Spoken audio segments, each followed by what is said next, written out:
आउज़ बिल्लाहि मिनश शैतानिर रजीम बिस्मिल्लाहिर्रहमानिर्रहीम। Board of secondary education Karachi E sheet and OMR sheet आप लोगों को मैं बहुत डिटेल में आज एक्सप्लेन करूंगी कि आप लोगों ने अपना पेपर किस तरीके से देना है और किस तरीके से जो है आप इसको अटैम्प्ट करेंगे वहां जाकर। ओएमआर शीट बेसिकली इस तरीके से आपको सर्कल्स में कुछ जो है वो आपको सर्कल मिलेंगे, अपने रोल नंबर्स को फिल करना है, अपने एमसीक्यूज को फिल करना है। कंप्लीट डिटेल में आपको देती हूँ। सबसे पहले आप देखें, ये आपकी कॉपी का जो है फर्स्ट पेज है बेटा। ये आपको फर्स्ट कॉपी नजर आ रही है आपको, देखें इस तरीके से आपको फर्स्ट पेज मिलेगा आपका। आपकी बोर्ड की कॉपी है बेसिकली, ठीक है। और हम जो अपना कॉम्प्रिहेंसिव पेपर कंडक्ट करेंगे, नाइन्थ वाले बच्चे हों या हमारे मैट्रिक क्लास के बच्चे हों, तो आप लोगों ने क्या करना है, अपना पेपर जो है इसी पहले इसका प्रिंट आउट निकलवा लीजिएगा। इसका लिंक डिस्क्रिप्शन में दे दूंगी। प्रिंट आउट निकलवाने के बाद आपने क्या करना है, इसको बच्चे फिर जो अपना हम अपना जो पेपर कंडक्ट करेंगे आपका, तो आप इस पेपर पर दोगे ताकि कोई भी आपको प्रैक्टिस हो जाएगी आपको एक नज़र, क्योंकि बहुत सारी चीज़ें ऐसी हैं जो आपको बताने वाली हैं। इसमें चलिए स्टार्ट करते हैं, अपना टाइम ज़ाया कि बढ़ते हैं आगे। अब देखिए, फर्स्ट में आपको यहाँ पे नजर आ रहा है क्लास, फर्स्ट ऑप्शन नजर आ रहा है क्लास। अगर आपकी क्लास 10th है तो आप 10th लिखेंगे। मैट्रिक क्लास है आपकी, ठीक है, आपने मैट्रिक लिख दिया। 10th वैसे काफ़ी है। ग्रुप आपके पास क्या है, आपके पास आपका जो ग्रुप है वो साइंस है, तो आपने साइंस लिखना है यहाँ पर। ठीक है जी, उम्मीद है आपको मेरी बात समझ में आ रही होगी। फिर आपके पास आपकी डेट है, जिस डेट को आपका पेपर होगा प्रॉपर तरीके से अपनी वो डेट मेंशन करेंगे। मार्च है, अप्रैल है, वॉट एवर, इस तरह 2025 प्रॉपर तरीके से आपने अपनी डेट लिखनी है। फिर हमारे पास यहाँ पर आ जाता है एनुअल एंड सेकेंड एनुअल। अब आप एनुअल एग्जाम दे रहे हो तो एनुअल के ऊपर आपने ऐसे करके टिक लगाना है, ठीक है। और 2025 है, 20 सिर्फ आपने 25 लिखना है कॉलम के अंदर, ऐसे करके इस वाले कॉलम में। फिर सब्जेक्ट कौन सा है आपका, अगर मैथमेटिक का पेपर है तो आप मैथमेटिक लिखोगे यहाँ पे, ठीक है। पूरा मैथमेटिक लिखना है आपने यहाँ पे। फिर एसएससी पार्ट 1 है, पार्ट 2 अगर आप 9 क्लास के हो तो पार्ट 1 लिखोगे, और अगर आप 10 क्लास के हो तो आप यहाँ पे पार्ट 2 लिखोगे, ठीक है जी। फिर आ जाता है सेंटर नेम। इस जगह पे आपने उस सेंटर का नाम लिखना है जिस जगह पे आप बैठ के पेपर दे रहे होंगे, जहाँ आपका सेंटर पड़ा है। अब देखें, आ जाते हैं सेकंड में। आप देखें राइट हैंड साइड पे आपको एक रोल नंबर का एक कॉलम नजर आ रहा है। अब इसमें कुछ लाइन जो है वो वर्टिकल रन कर रही हैं और कुछ लाइन आपकी हॉरिजॉन्टल रन कर रही हैं। थोड़ा सा मैं जूम करके आपको एक्सप्लेन करूंगी बेटा, देखिएगा। अब हमारे पास जो है, अब यहाँ आप नोट करो, अब ये रोल नंबर है। फॉर एग्जाम्पल आपका रोल नंबर 1 0 लगा लें, चलिए मैं आपको बड़ा आसानी से समझाती हूँ। 0 1 6 5 4 2, फॉर एग्जाम्पल रैंडमली मैंने एक नंबर लिख दिया है। अच्छा, अभी अगर ये रोल नंबर मैंने लिखा, अब सबसे पहले आपने ये जो जीरो है ना, देखें ये जो जीरो, ये जिस रॉ में और जिस कॉलम में रन कर रहा है उसको आपने उसी कॉलम में फिट करना है। आप सबको मालूम है कि आपके पास जो कॉलम्स होते हैं वो आपके पास जो है वो वर्टिकली रन करते हैं, और जो रॉज होती हैं वो हॉरिजॉन्टल रन करती हैं, ठीक है जी। अब यहाँ पे हमारे पास फर्स्ट आपका डिजिट जीरो है, तो आपने इसी लाइन में देखना है, इसी कॉलम में देखना है कि आपका जीरो कहाँ इन्वॉल्व है। यहाँ पर जीरो है तो आपने इस पूरे जीरो को ब्लू बॉल पॉइंट से जो है अच्छे तरीके से सर्कल कर देना, बिल्कुल ना बाहर निकले ना कुछ, ठीक है। मैं तो फिंगर से कर रही हूँ, स्क्रीन रिकॉर्डिंग करते हुए इसलिए बाहर आ गया। आपने बिल्कुल सेंटर गोल अच्छा सा जो है ना सर्कल बनाना है। ना तो इस सर्कल को आपने ऐसे डॉट लगाना है, ना तो इस तरह करके आपने हल्का सा कर देना है, या बाज बच्चे से हल्का सा कर देंगे, ऐसा नहीं करना, ठीक है। बाज दफा ऐसा भी हो सकता है कि बच्चों ने किया, ओ यहाँ तो जीरो था ही नहीं, ये तो मैंने गलत लगा दिया, तो आपने काट के अगला वाला वन, आपका फर्स्ट रोल नंबर का डिजिट वन था तो आपने इसी में आए आगे और आके आपने वन वाले पे जो है वो टिक लगाया, तो ये आपका जो है वो नहीं माना जाएगा, उसको एक्सेप्ट नहीं किया जाएगा। अगर पहला नंबर जीरो है, दूसरा नंबर वन है, टू है, वट एवर, कोई भी नंबर आपको मिल रहा है, फर्स्ट डिजिट को आप अपनी फर्स्ट रॉ में देखो, कॉलम में देखोगे, यहाँ पर जीरो है तो इसको आप अच्छे तरीके से पूरा सर्कल कर दोगे।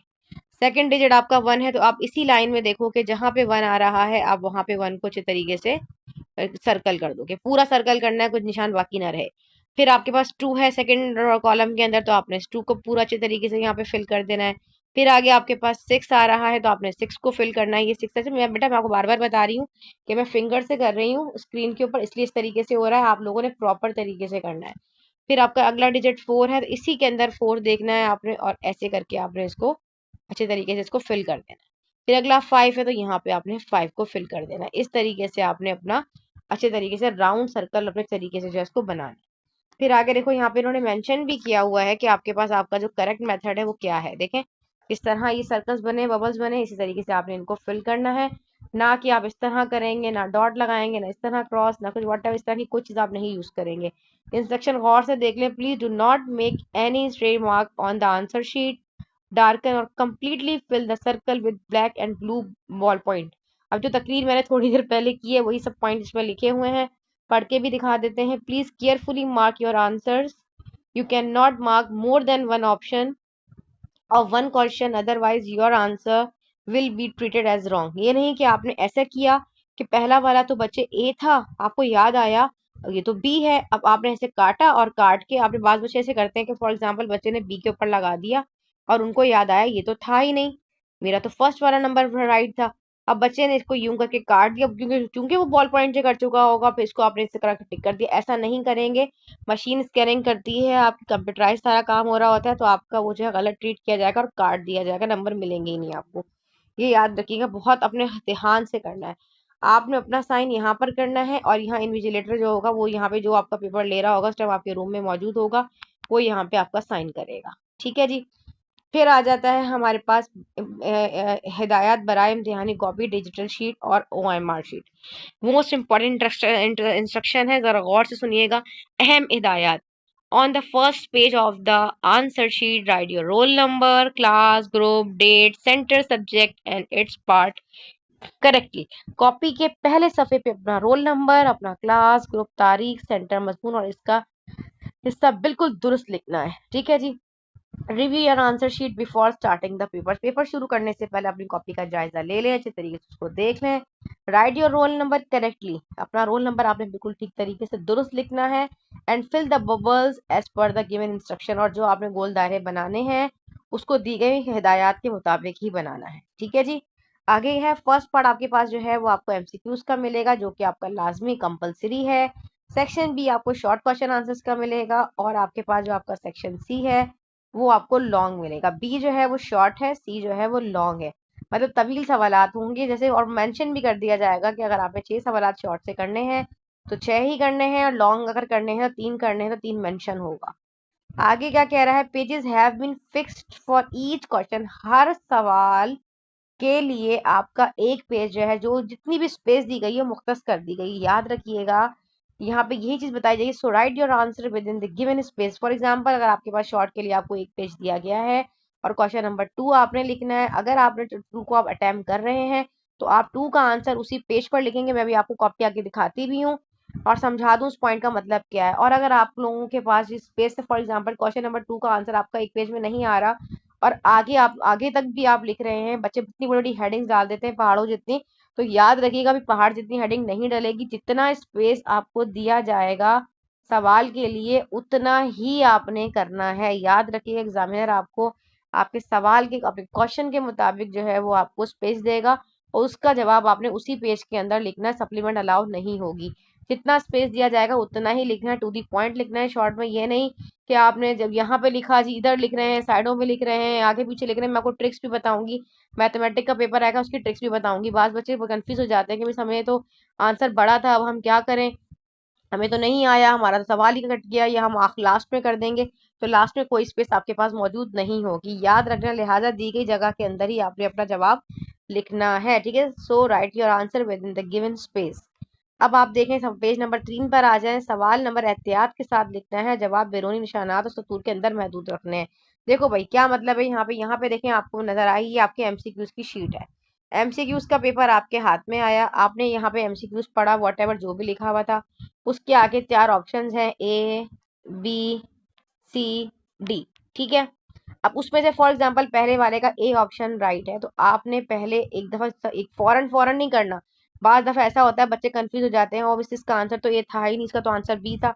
अब चूंकि वो ए के ऊपर टिक कर चुके होंगे, अब वो ए को काट के बी को तो नहीं कर सकते। तो ये काम आपने पहले अपनी कॉपी के ऊपर, जो आपको शीट मिली, हल्का सा पेंसिल के ऊपर टिक लगा लिएगा, हल्का सा डॉट लगा के निशानी लगा लिएगा कि ये आपका, ये स्टार बना लिएगा फिलहाल कॉपी के ऊपर, पेज के ऊपर ही, ताकि आपको अंदाजा हो जाएगा किसका ये आंसर है। सेकंड वाला आप पहले सॉल्व करें, मैथ है तो मैथ को देख के सॉल्व करना पड़ेगा। अगर इस्लामियात, उर्दू, इंग्लिश वगैरह है वो तो आप वैसे ही टिक लगा सकते हैं। इस तरीके जो भी आपके ऑप्शन है, अगर ए राइट है, बी राइट है, सी राइट है, वट एवर डी राइट है, उसके अकॉर्डिंग आप उसको टैकल करोगे। अब आपने करना क्या है, आपने सारे MCQs अपने शीट पे कर लिए, फिर आपने आंखें खोलकर अच्छे तरीके से देखना है कि पहले वाले का आंसर, जब आप कंफर्म कर लें जी इसका आंसर पहला 1 ही है, ए ही है, ए फर्स्ट वाले का, तो आपने ए पे सर्कल कर दिया। और आपको नजर आ रहा है जी वो बी है, सेकंड वाले का जो है वो आंसर आपका बी है, तो आपने बी पे सर्कल कर दिया। मतलब अच्छे तरीके से आपने कलर्ड कर दिया।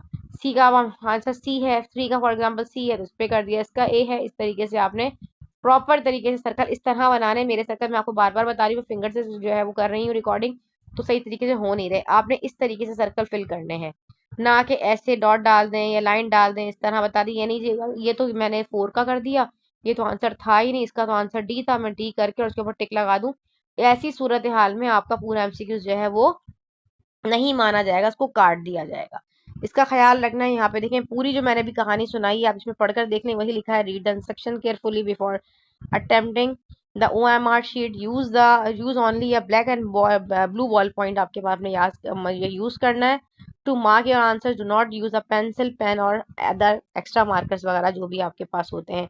और आपने बिल्कुल इसको फोल्ड नहीं करना, do not fold, tear and damage, आपने बिल्कुल इसको डैमेज नहीं करना, बड़ा ख्याल रखना है। जैसे ईद आने वाली है ना, ईद के कड़क कड़क नोटों का ख्याल रखना है, वैसे ही आपने इसका ख्याल रखना है।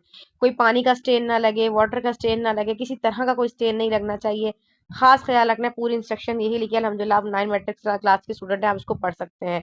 ठीक, कोई इस पर टिक नहीं लगाना, ना ब्रैकेट्स बनाने हैं, कोई सर्कल इस तरीके से नहीं करना, अदरवाइज जो आपके पास है वो आपकी जो मशीन है वो स्कैनर जो है उसको एक्सेप्ट नहीं करेगा। रिकॉग्नाइज, ठीक है जी। फिर आपके पास जो भी है, आपका आंसर है उसको प्रॉपर तरीके से आपने वाई टू का तो आपने बिल्कुल इस्तेमाल करना ही नहीं है। तो याद रखिए ब्लू बॉल पॉइंट का इस्तेमाल क्यों कहा गया है। और इस ये नहीं कि आप इंक पेन जो भरकर जा रहे हैं उसी से करना, इंक पेन से भी नहीं करना, क्योंकि बेटा आपकी जो कॉपी अच्छी क्वालिटीज की होती है और इंक पेन के उसके ऊपर रख रखे रखे ना हल्की लाइट हो जाती है वक्त जब तक आपकी कॉपीज चेक होती है। तो आपने ब्लू बॉल पॉइंट का या ब्लैक बॉल पॉइंट का ही यूज करना है, इस चीज का आपने खास ख्याल रखना है। अच्छा आगे आ जाते हैं। अब नेक्स्ट पेज देखें, आपको ये जो मिल रहा है ना, ये नॉट फॉर यूज है, पेज नंबर ये आपको नजर आया, ये है नॉट फॉर यूज, इसको आपका इसका कोई काम नहीं है। आगे आ जाते हैं नेक्स्ट पेज पर। अब देखें आपको यहाँ पे मिल रहा है पेज नंबर 5। आप ऊपर देखें आपको क्या नजर आ रहा है, यहाँ पे लिखा हुआ है सवाल नंबर एहतियात के साथ लिखें और जवाबात बैरूनी निशानात और सुतूर के अंदर महदूद करें। मतलब आपने इस वाली लाइन के मार्जिन लाइन यहाँ ड्रॉ कर लें, बेशक इसके अंदर अंदर आपने जवाब लिखना है। अब question number B short question है, अगर आप क्वेश्चन नंबर 2 अटेम्प्ट कर रहे हैं तो आप उसका आंसर इसमें लिखेंगे। अगर आप इसको अटेम्प्ट नहीं कर रहे, क्योंकि बाज़ दफा बच्चे 6 सवाल करने होते हैं, 5 करने होते हैं, बच्चे क्वेश्चन नंबर 2 बच्चों को नहीं आ रहा, बच्चे नहीं करना चाह रहे, तो आप ये पूरी स्पेस को खाली छोड़ देंगे। क्योंकि रैंडमली आप लोगों की कॉपी थोड़ी चेक होंगी प्रॉपर तरीके से। अगर आपके पूरे पेपर में फॉर एग्जांपल 12 सवाल हैं तो 12 टीचर जो है उसको एक्सेस दिया जाएगा और हर टीचर जो है वो आपका एक सवाल चेक करेगा। मैं एक वीडियो भी जो है लास्ट में इसी लेक्चर के साइड में जो बोर्ड ऑफ हमें सेकेंडरी से एजुकेशन डिपार्टमेंट से मौसूल हुई थी वो भी मैं आप लोगों के साथ शेयर कर दूंगी, अगर क्योंकि हो सकता है आप लोग मेरी बात समझ में ना आ रही हो तो उनकी बात समझ में आ जाए। तो देखें 12 टीचर्स आपके बैठे होंगे, 12 के 12 क्वेश्चन, एक टीचर जब पहला एक सवाल फॉर एग्जाम्पल आपका क्वेश्चन नंबर 1 है तो वो एक ही टीचर चेक करेगा, वो कॉपी नेक्स्ट के पास ये एक्सेस दे दिया जाएगा या नेक्स्ट के पास पास कर दी जाएगी। तो सेकंड क्वेश्चन एक ही टीचर चेक करेगा, फिर नेक्स्ट कॉपी को आगे पास कर देगा। तो इस तरीके से जो है 12 टीचर अलग अलग सवाल को चेक करेंगे और सब को बच्चों का पहला सवाल एक ही टीचर चेक करेगा। इस तरीके से इन्होंने बड़े जबरदस्त बनाया है इस दफा। अब क्वेश्चन नंबर 3 करना चाह रहे हैं तो आप क्वेश्चन नंबर 3 का अटेम्प्ट करेंगे। इसी की स्पेस में आपने लिखना है, इतने बड़े बड़े आप लोगों ने हेडिंग्स नहीं डाल देने इतने, क्योंकि 4 4 लाइनों में आपने ऐसे करके आप पीरियोडिक टेबल लिख रहे हैं जी। उर्दू वाले बच्चे अगर वो दौरी जदूल लिख रहे हैं वो इतना बड़ा बड़ा जो है वो आप लिखें, इतना बड़ा बड़ा आपने नहीं लिखना। प्रॉपर तरीके से छोटी सी बेहतरीन सी करके आप इधर हेडिंग डालें एक पेज में, तो इतना स्पेस आपके पास नहीं होगा, याद रखिएगा स्पेस का आप लोगों ने खास ख्याल रखना है। उसके अकॉर्डिंग ही आपने करना है। जैसे क्वेश्चन नंबर 4 हो गया, जैसे क्वेश्चन नंबर 5 हो गया, फिर क्वेश्चन नंबर आपके पास 6 हो गया, ये 7 हो गया। जितना स्पेस आपको दिया गया है उसके अकॉर्डिंग ही आपने उसको जो है सेट करना है। ये नहीं जी क्वेश्चन नंबर 2 का रिमेनिंग पार्ट आप कहें जी 9 आपने नहीं किया है तो 2 का बाकी रिमेनिंग पार्ट आप 9 में कर दें और आगे लिख दें जी ये जी सी क्वेश्चन नंबर जो फॉर एग्जांपल 2 या कोई आंसर नंबर 2 या पेज नंबर फलाना फलाना, ऐसे आपने नहीं करना, वो आपका एक्सेप्ट ही नहीं होगा। ठीक है, फिर आ जाता है लॉन्ग पर। अब यहाँ पे देखें ये शॉर्ट क्वेश्चंस हो गए सारे 11 12 वट जितने भी दिए गए देख लें। अब लॉन्ग क्वेश्चंस के लिए इन्होंने बड़ा जबरदस्त किया है, इन्होंने आप लोगों को 2 2 पेजेस दिए हैं, 2 2 पेजेस आप लोगों को इन्होंने दिए हैं। अब मैं आपको लॉन्ग के बारे में बता दूं थोड़ा सा। अच्छा बच्चे भी डिस्टर्ब किए जा रहे हैं इस टाइम पे, हालांकि सहरी के बाद ही मैं वीडियो बना रही हूँ, लेकिन बस बच्चों को सुकून नहीं है कि अभी मिस तक रिप्लाई नहीं करेंगे, थोड़ी देर बाद मैसेज कर दें। अच्छा दे फॉर एग्जाम्पल अगर हम बात कर रहे हैं सेट की, फर्स्ट क्वेश्चन आप डी मॉर्गन लॉ करने जा रहे हो, बल्कि ये तो लॉन्ग में आता ही नहीं, डी मॉर्गन तो शॉर्ट में आता है। ठीक है, अच्छा उसमें शॉर्ट में पहले मैं बता देती हूँ डी मॉर्गन का। देखें, आप करने जा रहे हैं, आपके पास इतना सा स्पेस है फॉर एग्जाम्पल। अब देखें, बच्चे कह रहे थे मिस हम अगर हमें, क्योंकि ग्रुप में मैंने क्लास ली थी, बच्चे परेशान हो गए थे मिस हम कैसे लेंगे। देखिए भाई, De Morgan law for example A union B का whole complement is equals to A complement intersection B complement, ऐसा ही है ना। अब आपने राइट हैंड साइड को प्रूव करना होता है कि वो लेफ्ट हैंड साइड के इक्वल है। आप क्या करें, इस पूरी लाइन पेज के दरमियान एक मार्जिन ड्रॉ करें। अब यहाँ पे लिखें टेकिंग लेफ्ट हैंड साइड, यहाँ पे आपने टेकिंग लेफ्ट हैंड साइड लेना है। लेफ्ट हैंड साइड क्या है आपके पास, ए यूनियन बी का होल कॉम्प्लीमेंट। अब पहले आप यहाँ पे ए यूनियन बी निकाल लें, ठीक है, जो आपका आंसर आ जाए, देखो ऐसे करके उसको फिर आप आगे टैकल कर लें। और राइट हैंड साइड पे अगर आप लेकर आ रहे हैं तो एक कॉम्प्लीमेंट निकाल रहे हैं, पर यहाँ पे आप A complement intersection B complement निकाल रहे हो, तो पहले ए कॉम्प्लीमेंट निकालो, इतनी सी जगह पे 2 लाइनों में आ जाएगा। फिर बी कॉम्प्लीमेंट निकालो, फिर जो आपके पास आंसर है आप उसमें पुट कर दो। तो मेरे ख्याल से इस तरह आपका मैनेज हो जाएगा, परेशानी वाली बात नहीं है। हाँ, पार्शियल फ्रैक्शन की प्रॉब्लम हो सकती है। अब यहाँ पे देखिए, क्योंकि इसमें ज्यादा स्पेस चाहिए होती है। अब यहाँ पे क्या है, एहतियात के साथ लिखना है आपने क्वेश्चन नंबर। अब दूसरा ये आ जाता है इनवर्स वाला क्वेश्चन। आपने फॉर एग्जांपल इनवर्स, अच्छा थ्योरम की अकॉर्डिंग में बात करूं तो आपने यहाँ पे पिक्चर बनाई, आपने गिवन वगैरह लिखा, प्रूफ लिखा, कंस्ट्रक्शन लिखी, और पूरा एक पेज पे कर दें, और नेक्स्ट पेज के ऊपर आप जो है इसका स्टेटमेंट एंड प्रूफ की हेडिंग डालते हुए आप वो लिख दें कि आप अगर स्टेटमेंट दे रहे हो या आप रीजन दे रहे हो, वॉट एवर, इस तरीके से आप उसको करके मैनेज कर सकते हो। प्रैक्टिकल ज्योमेट्री का क्वेश्चन करने जा रहे हो, कंस्ट्रक्शन करनी है, तो एक पेज पे अपना ड्रॉ करें प्रैक्टिकल जो भी आपने बनाना है, और नेक्स्ट पेज पे आप कंस्ट्रक्शन की हेडिंग डालकर अच्छा सा उसको कर लें। ठीक है जी, इस तरह हो जाएगा इंशाल्लाह। ग्राफ वाले बच्चों के लिए परेशानी नहीं है कि आप पूरी रीडिंग लें, ग्राफ पेपर आपको दिया जाएगा, आप उसके साथ अटैच करके आप उसको कर लीजिएगा। इतना टाइम आप लोगों को मिलेगा हर चीज के लिए, और प्रॉपर तरीके से आप उसको कर सकते हैं, टेंशन वाली बात है ही नहीं। ठीक है जी, पर जितना स्पेस दिया जा रहा है वो सवाल उसी नंबर के ऊपर आपने प्लेस करना है अपनी मर्जी से, ये नहीं कि बाद में गलती हो गई जी, क्वेश्चन नंबर 12 का 13 में लिख दिया, 13 का 12 में लिख दिया, बाद में काट के इसको 12 कर रहे हैं, इसको 13 कर रहे हैं। ये हरकतें आप लोगों ने नहीं करनी, ठीक है। इससे बड़ा फर्क पड़ता है और आपका पेपर जो है वो कैंसिल हो जाएगा। अब देखें, काफी स्पेस इन्होंने आप लोगों को कॉपी में दे दिया। देखें ग्राफ पेपर ये रहा।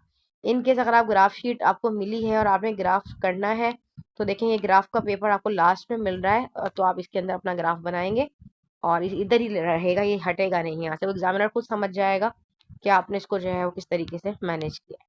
उम्मीद है आपको मेरी बात समझ में आ रही होगी।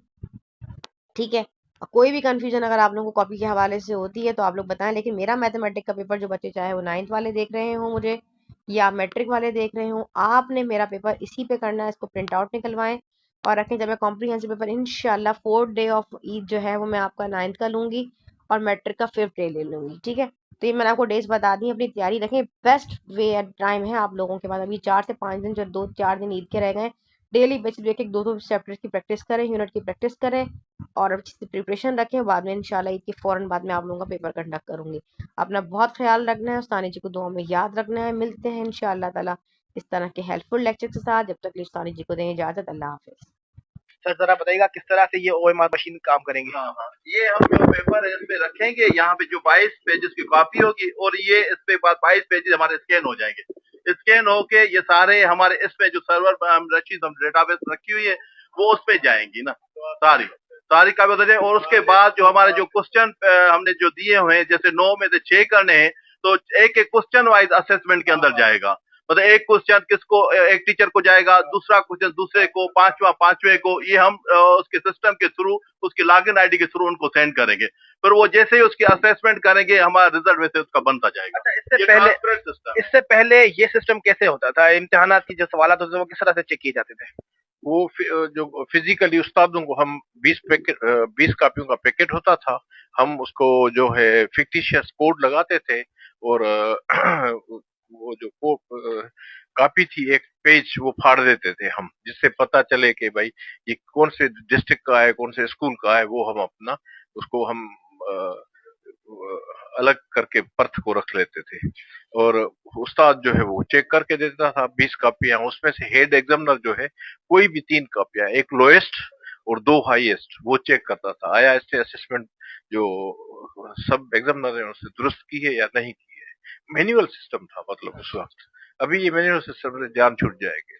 पहले फिजिकली जो कॉपीज होती थी वो टीचर्स के हैंड ओवर की जाती थी, जो उनको चेक करते थे, लेकिन अब ये जो लेटेस्ट डेवलपमेंट सामने आई है, ये OMR मशीन है। इसके थ्रू तमाम जो आंसर शीट्स होंगी वो यहाँ पर रखी जाएंगी और यहीं से फिर जो टीचर्स होंगे उनको डिस्ट्रीब्यूट की जाएंगी। और उन टीचर्स के नॉलेज में ये नहीं होगा कि ये किसके बच्चे की है, कहाँ से आई है, कौन से डिस्ट्रिक्ट की है।